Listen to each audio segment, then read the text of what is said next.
નમસ્કાર, ન્યૂઝ લાઈવમાં હું વિશાલ મહેતા આપનું હાર્દિક સ્વાગત કરું છું। સમાચારની શરૂઆત કરીએ મહત્વના બ્રેકિંગ ન્યૂઝથી। બ્રેકિંગ ન્યૂઝ આવી રહ્યા છે જામનગરથી।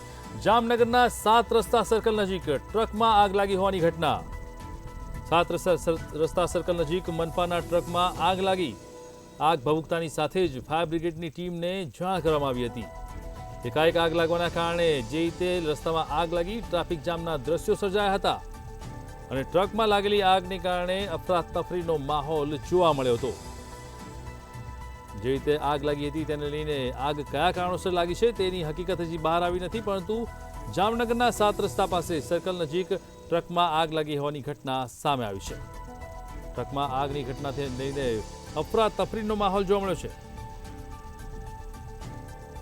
મનપાના ટ્રકમાં એકાએક આગ ભભૂકી, જેના કારણે રસ્તો જામ થઈ ગયો અને લોકોમાં નાસભાગ શરૂ થઈ ગઈ। ફાયર વિભાગની ટીમે સ્થળ પર પહોંચી અને આગને નિયંત્રણમાં લેવા માટેની કવાયત શરૂ કરી છે।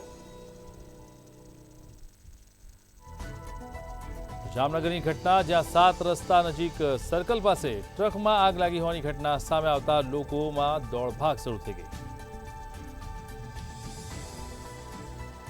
ટ્રકમાં રહેલો મુદ્દામાલ બળીને ખાખ થઈ ગયો છે, પરંતુ જે રીતે આગ લાગી તેને લઈને અનેક સવાલો ઊભા થઈ રહ્યા છે કે આખરે આગ કેવી રીતે લાગી। પ્રાથમિક તબક્કે ફાયર વિભાગે આગને નિયંત્રણમાં લેવા માટેની કવાયત શરૂ કરી છે, પરંતુ જોવાનું રહેશે કે હવે આગ લાગવા પાછળનું કારણ શું છે અને આગમાં શું બળીને ખાખ થઈ ગયું છે। મનપાની ટ્રક જે જામનગરના 7 રસ્તા સર્કલ નજીક બળીને ખાખ થઈ ગઈ છે।